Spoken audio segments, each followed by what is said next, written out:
Understanding Judaism and Zionism, thanks to Israel SHAHAK's book, Jewish History, Jewish Religion. Structure of the Talmud following. The legal system of the Talmud can be described as totally comprehensive, rigidly authoritarian, and yet capable of infinite development, without, however, any change in its dogmatic base. Every aspect of Jewish life, both individual and social, is covered, usually in considerable detail, with sanctions and punishments provided for every conceivable sin or infringement of the rules. The basic rules for every problem are stated dogmatically and can't be questioned.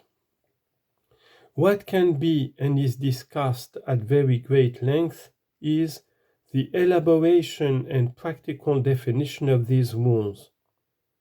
Let me give a few examples. Not doing any work on the Sabbath. The concept work is defined as comprising exactly 39 types of work, neither more nor less. The criterion for inclusion in this list has nothing to do with the arduousness of a given task. It is simply a matter of dogmatic definition.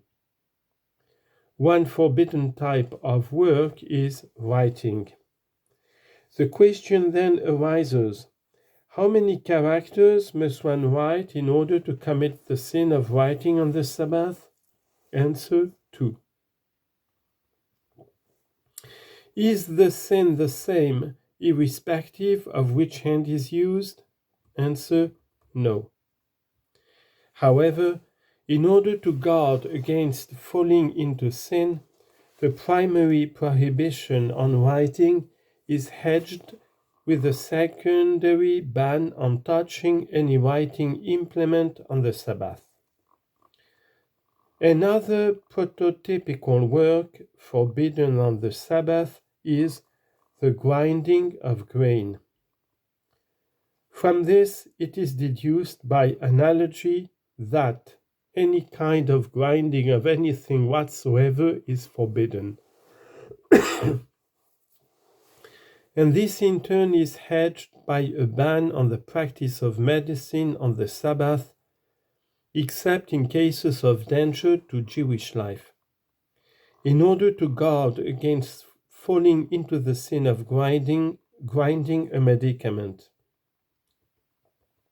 It is in vain to point out that in modern times such a danger doesn't exist, nor, for that matter, did it exist in any cases, even in Talmudic times.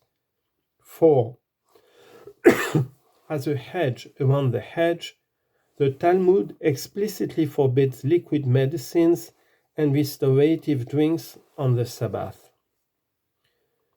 What has been fixed remains forever fixed, however absurd. Tertullian, one of the early church fathers, had written, I believe it because it is absurd. This can serve as a motto for the majority of Talmudic rules, with the word believe replaced by practice.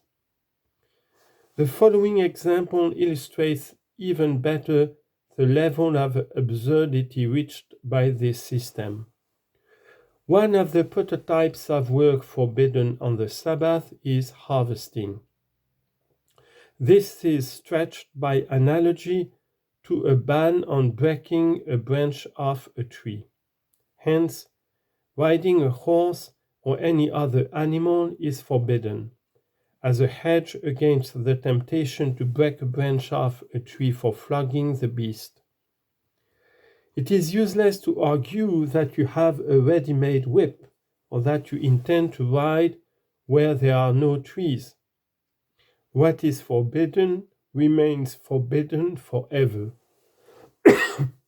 It can, however, be stretched and made stricter.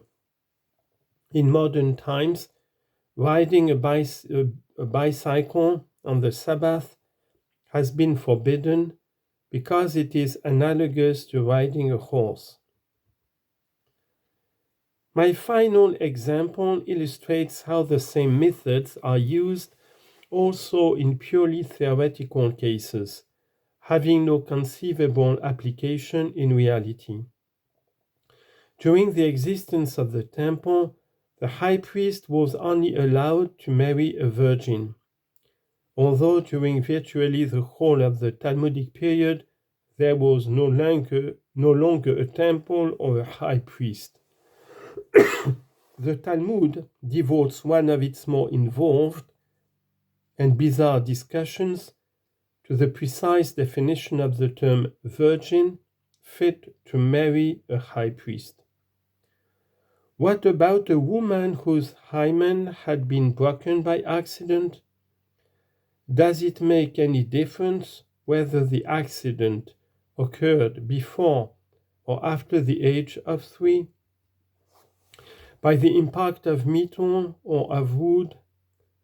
Was she climbing a tree? And if so, was she climbing up or down?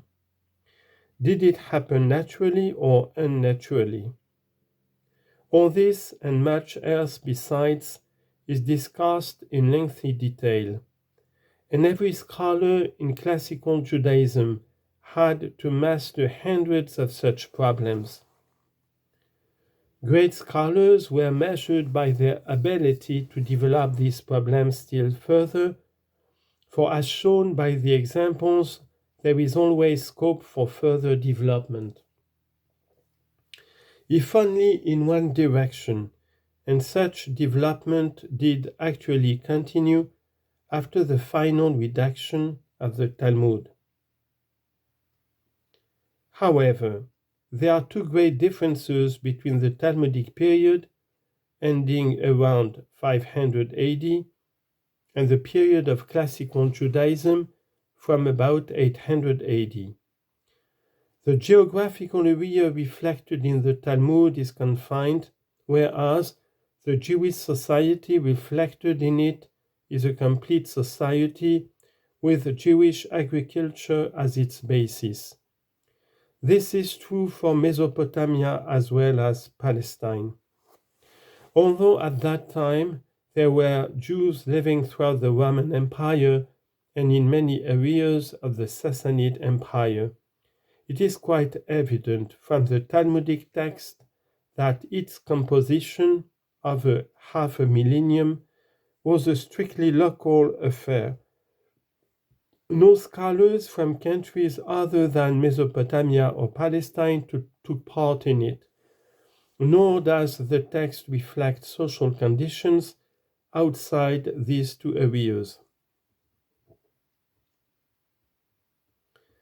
Very little is known about the social and religious conditions of the Jews in the intervening 3 centuries.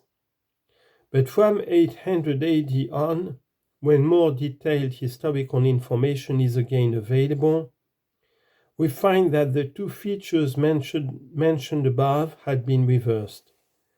The Babylonian Talmud, and to a much lesser degree the rest of the Talmudic literature, is acknowledged as authoritative, studied and developed in all Jewish communities. At the same time, Jewish society had undergone a deep change. Whatever and wherever it does not include peasants. The social system resulting from this change will be discussed in chapter 4. Here, we shall describe how the Talmud was adapted to the conditions geographically much wider and socially much narrower and at any rate radically different of classical Judaism. We shall concentrate on what is, in my opinion, the most important method of adaptation, namely the dispensations.